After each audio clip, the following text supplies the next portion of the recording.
คันว่ามันอิงตามมักแตงเฮาเนาะคันว่ามักแตงเฮาแพงเฮาก็จะได้หลายคันถ้าว่ามักแตงเฮานี่ถึกส่วงระยะมันแพงมันก็10,000จะ20ป้ายหรือว่า30 40ก็มีเฮ็ดสวนนี่10ป้ายกว่าล้านนี่บ่หลุด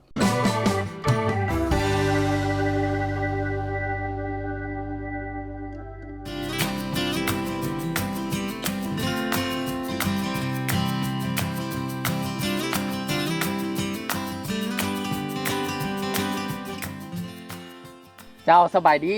ข้าพเจ้าพี่ท็อปสีบุญเหืองเนาะซึ่งว่ามื้อนี้ก็เป็นโอกาสดีที่ว่าได้มาอยู่กับลูกค้าท่านหนึ่งเนาะอยู่บ้านหนานกคุ้มเนาะเมืองธุรคมแขวงเวียงจันทน์ซึ่งมื้อนี้มีโอกาสมาสัมภาษณ์เพิ่นเนาะเกี่ยวกับธุรกิจการเกษตรเนาะในการปลูกมักแตงขายนั่นเองเนาะเอิ้นว่ามักแตงกวาได้เนาะตัวนี้เนาะเจ้าเนาะดังนั้นให้แนะนำชื่อเสียงเรียงนามของตัวเองได้เจ้าสบายดีอันซื้อนางน้อยพุ่มม้าเนาะอยู่บ้านหน้านกคุ้มเมืองธุรคมเจ้าอันนี้เป็นธุรกิจของพวกเขาเองเนาะเป็นเอิ้นว่าเป็นเฮ็ดสวนมักแตงเลยเนาะแม่นละตัวนี้ไม่ได้เฮ็ดแบบเฉพาะครอบครัวเขาเองเลยบอกแม่นละเฮ็ดแบบเฉพาะครอบครัวเขาเฮ็ดหลายปานใดนี่สิประมาณอยู่2ไร่ปลายสำหรับประสบการณ์ในการเฮ็ดมักแตงนี่เฮ็ดสวนมักแตงนี่เฮ็ดมาได้ดนแล้วบ่เคยผ่านมาเคยเฮ็ดบ่ก็เคยเฮ็ดอาชีพนี้มาละเฮ็ดมาดนแล้วเนาะมาดนละก็ว่าทุกปีเลยบ่ก็เกือบว่าทุกปีปีกายนี่ได้เฮ็ดบ่เฮ็ดตลอดเป็นยังเขาจึงมักการมักในการปลูกมักแตงนี่ตัวนี้เนาะอาชีพตัวนี้ก็เป็นอาชีพหลักของอันเอื้อยเนาะเพราะว่าเอื้อยก็มักอาชีพนี่เพราะว่ามันอยู่บ้านมันก็บ่มีเวียกเฮ็ดนะเฮาละมาหันเฮ็ดการผลิตปลูกพังนี่นะเป็นอาชีพนะเพื่อหารายได้ให้ครอบครัวแล้วสำหรับการปลูกมักแตงนี่มันมีข้อยุ่งยากตัวใดบ่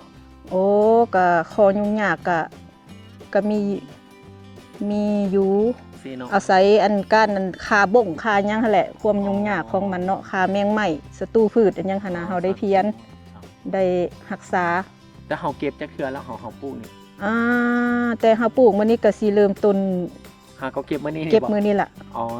เริ่มมือทำอิฐเลยเริ่มมือทำอิฐเลยสำหรับตัวนี้มัน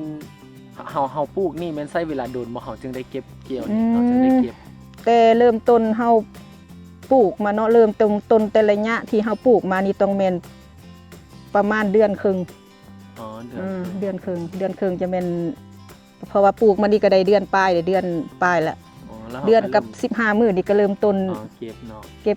หลังจากที่ว่าแต่ละปีเฮาปลูกนี่เฮาปลูกงวดเดียวแล้วก็แล้วเลยว่าหรือว่าเฮาปลูกงวดต่อไปมัน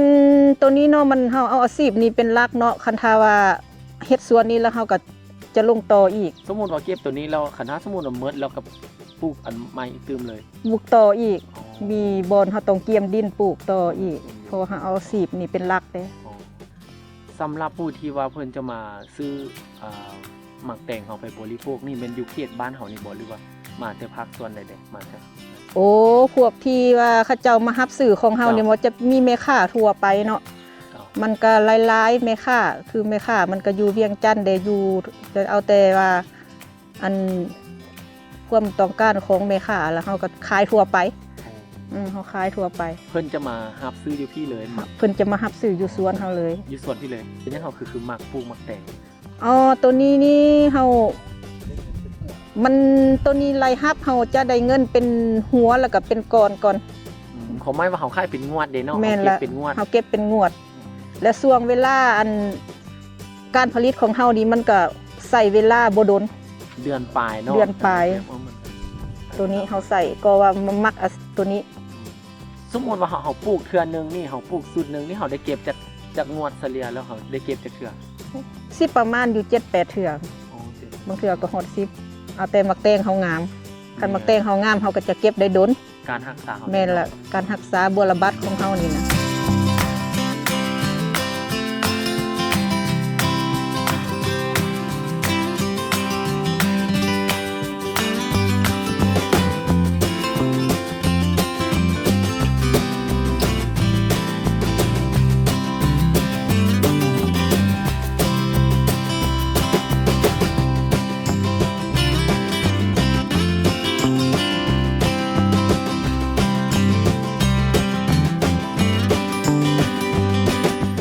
ตามปกติเนาะคันเฮาเริ่มต้นทีแรกนี่ก็